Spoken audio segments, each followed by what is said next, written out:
Hello dear friends and welcome to my YouTube channel. In this section we will discuss retroviruses and especially we will discuss human immunodeficiency virus, that is HIV in detail. So for better understanding please watch the complete video. चलिए start करते हैं topic को.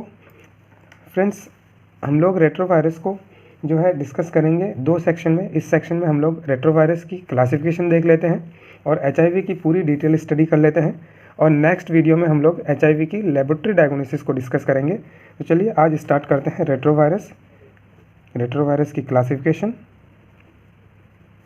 और HIV को detail से study कर लेते हैं यहाँ पे. राइट, सबसे पहले रेट्रोवायरस होता क्या है. तो these are the RNA virus.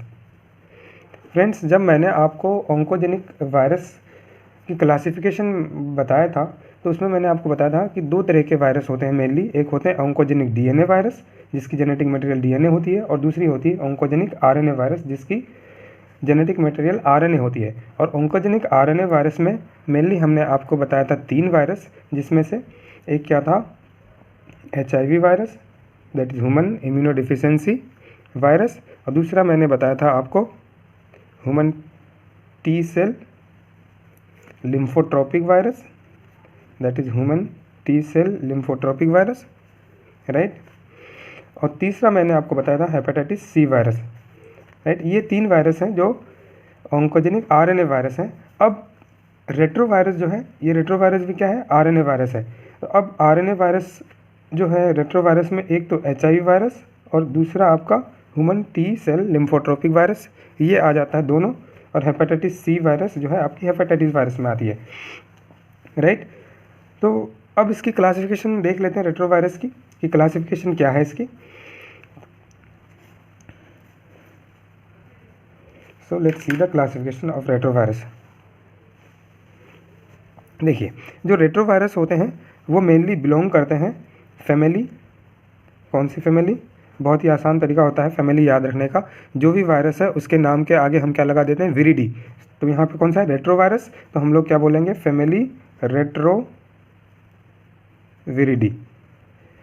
Retrovirus belong to the family that is retroviridae. अब इस रेट्रोविरिडी में 2 सब फैमिली है. कितने सब फैमिली है, 2 सब family are there in retrovirus. अब इस 2 सब फैमिली में सबसे पहला फैमिली क्या है आपका, जिसको हम लोग बोलते हैं ऑर्थोरिट्रोविरिनी. देखिए, जो फैमिली को याद रखने के लिए हम लोग क्या लगाते हैं, विरिडी, और वहीं पे सब फैमिली को याद रखने के लिए हम लोग लगाते हैं विरिनी, VIRINAE, विरिनी. तो 2 सब फैमिली है. तो पहली सब फैमिली कौन सी है आपका, ऑर्थोरिट्रोविरिनी. और दूसरी सब फैमिली है आपकी स्पूमा रेट्रोविरिनी, SPUMA, स्पूमा रेट्रोविरिनी. ये 2 सब फैमिली है जो बिलोंग करती है कौन से फैमिली से, रेट्रोविरिडी में आती है. अब बात करते हैं ऑर्थोरिट्रोविरिनी में कौन कौन सा आता है. सबसे पहला आपको जो है, जो ऑर्थोरिट्रोविरिनी है इसमें आपका आ जाता है 2 जीनस. क्या आता है, 2 जीनस. अब इस 2 जीनस में सबसे पहला आपका जो आता है वो है डेल्टा. तो क्या है, डेल्टा रेट्रोवायरस. कौन सा, डेल्टा रेट्रोवायरस. दूसरा आता है लेंटिवायरस. राइट, और आपका जो है ये स्पूमा रेट्रोविरिनी, इसमें कौन सा जीनस आता है, इसमें आता है स्पूमा वायरस. देखिए, अब ये डेल्टा वायरस में जो मैंने आपको बताया था human T cell lymphotropic virus, क्या बताया था, human T cell lymphotropic virus, एक ये आती है. अब इसमें भी 2 टाइप है, एक है human T cell lymphotropic virus 1, दूसरा आता है human T cell lymphotropic virus type 2. ठीक है, ये डेल्टा वायरस इसमें आ गया. अब लेंटी वायरस में देखिए, लेंटी वायरस में आपका आता है HIV, ह्यूमन इम्यूनोडिफिशियंसी वायरस. अब इसमें भी दो टाइप है, that is type 1 and human immunodeficiency virus type 2, right. These two virus come under the category of lenti virus. अब स्पूमा वायरस में एक वायरस आता है जिसको बोलते हैं हम लोग फोमी वायरस। देखिए, अब ओवरऑल बात करते हैं कि ऑन्कोजेनिक आरएनए वायरस में कौन सा आ गया मेरा, रेट्रोवायरस। अब रेट्रोवायरस जो है, इसको फैमिली से याद करेंगे तो कौन सी फैमिली है, रेट्रोविरिडी। और सब फैमिली की बात करेंगे तो दो सब फैमिली है, ऑर्थो रेट्रोविरिनी एंड स्पूमा रेट्रोविरिनी। अब ऑर्थो रेट्रोविरिनी में दो जीनस आती है, एक तो आती है डेल्टा रेट्रोवायरस, दूसरा आती है लेंटीवायरस। जो हमारा HIV है टाइप 1 एंड टाइप 2 वो आती है लेंटीवायरस में, और डेल्टा वायरस में क्या आती है, human T cell lymphotropic virus type 1 and type 2, right. And spuma virus किस में आती है, स्पूमा वायरस आती है आपका स्पूमा रेट्रोविरिनी सब फैमिली में, राइट। अब एक चीज़ आगे और देख लीजिए कि human T cell lymphotropic virus जो है ये क्या कॉज करती है, ये कॉज करती है leukaemia, that is T cell leukaemia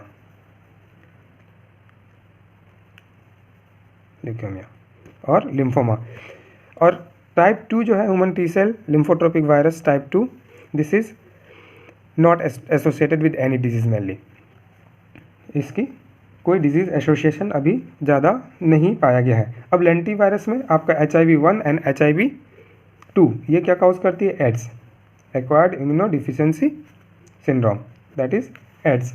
अब फोमी वायरस जो है, ये फोमी वायरस भी जो है मेनली डिजीज़ इसका भी नहीं देखा गया है, लेकिन इसको हम लोग क्या कहते हैं, इसको हम लोग प्राइमरी सेल कल्चर में देख सकते हैं, प्राइमरी सेल कल्चर में देख सकते हैं। तो found in primary cell culture and lentivirus that has HIV-1 and 2 and is associated with acquired immunodeficiency syndrome, and human T cell lymphotropic virus type 1 is associated with T cell leukemia and lymphoma। ये हमने देख लिया retrovirus की classification. अब इसमें mainly हम लोग आज डिस्कस करने वाले हैं HIV को। किसको, HIV को। चलिए देखते हैं HIV that is human immunodeficiency virus. Already हमने यहाँ पे डायग्राम बना रखा है human immunodeficiency virus that is HIV। तो इसकी मॉर्फोलॉजी देखते हैं सबसे पहले, discuss with the morphology of HIV। Morphology देखिए, जो ये मैंने डायग्राम बना रखा है ये ऑलरेडी यहाँ पे क्या है, अब देखिएगा तो ये स्फेरिकल है। So this is the spherical virus, spherical virus. और ये जो है इसकी आउटर मोस्ट कवरिंग जो है HIV की, जिसको हम लोग क्या बोलते हैं, envelope. So this is the enveloped spherical virus और spherical virus that has enveloped in it, right. अब मैंने ऑलरेडी बता रखा कि इसकी जेनेटिक मटेरियल क्या होती है, RNA होती है। So the genetic material is RNA, right. अब इसकी साइज देख लेते हैं, तो साइज होती है इसकी 90 to 120 नैनोमीटर।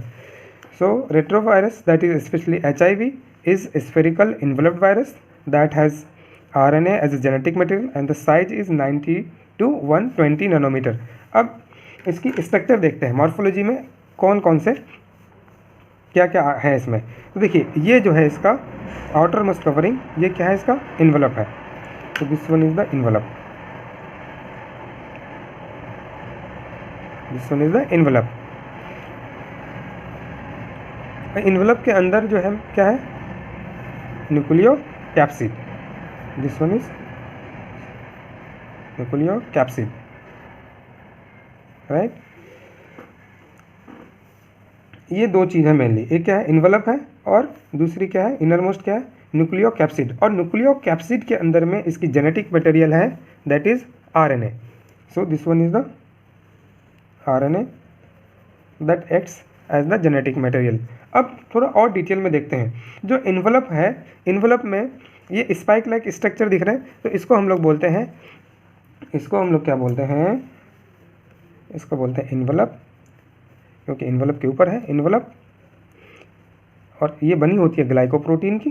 तो इन्वेलप ग्लाइकोप्रोटीन स्पाइक, क्या है, स्पाइक, इन्वेलप ग्लाइकोप्रोटीन स्पाइक। अब देखिए, ये जो है एक्ट करता है एज एंटीजन। तो इस एंटीजन को हमने नाम दिया है GP120। So envelope glycoprotein spike that is GP120।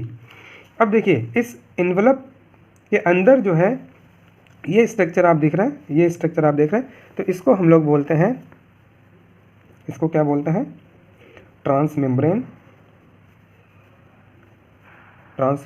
Pedicel glycoprotein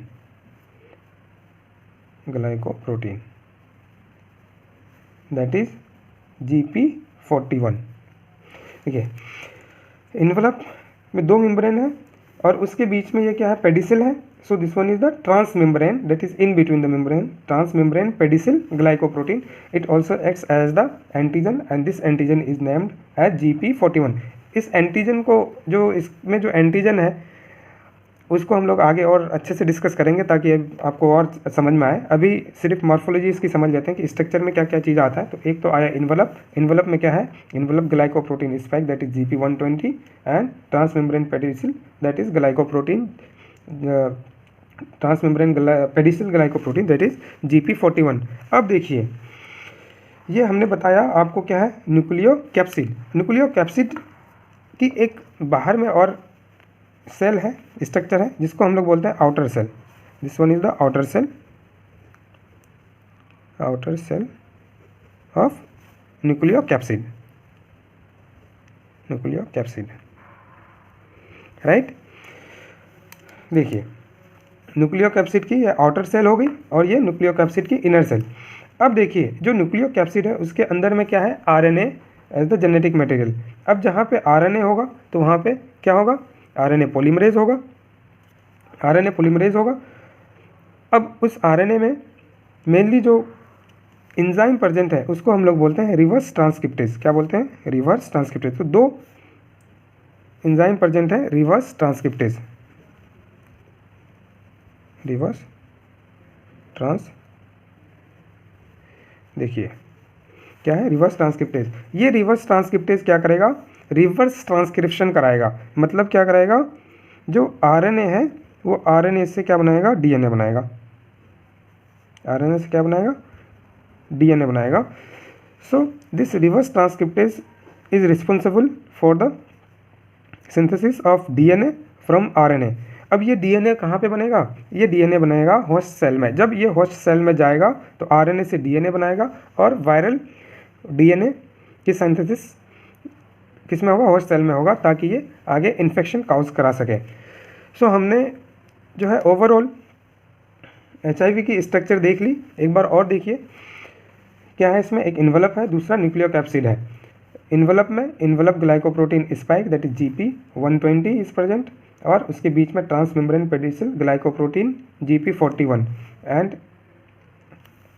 inside the envelope we have nucleocapsid and outer cell of nucleocapsid contains the genetic material that is RNA and the RNA contains the enzyme reverse transcriptase right।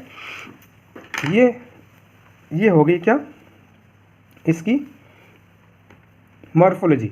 अब एक चीज़ और देखिए, जो envelope glycoprotein GP120 है ये क्या करता है, this GP120 is responsible for binding of the virus to the host cell. मतलब होस्ट सेल के साथ में ये बाइंड करेगा, होस्ट सेल। और होस्ट सेल में मेनली ये CD4 के साथ में अटैच होती है। किसके साथ में, CD4 के साथ में। और ये ट्रांसमेम्ब्रेन पेडिसिल जो है, transmembrane pedicel glycoprotein that is GP41, ये क्या है, ये क्या कराती है, सेल फ्यूजन के लिए रिस्पॉन्सिबल है। So this transmembrane pedicel glycoprotein that is GP41 is responsible for the cell fusion. मतलब जब होस्ट सेल के साथ में बाइंड करेगा दैट इज CD4 के साथ में, तो उसके साथ में फ्यूजन के लिए रिस्पॉन्सिबल होता है GP41। अब आगे हम लोग क्या देखते हैं, इसकी वायरल जीन्स एंड एंटीजन देख लेते हैं।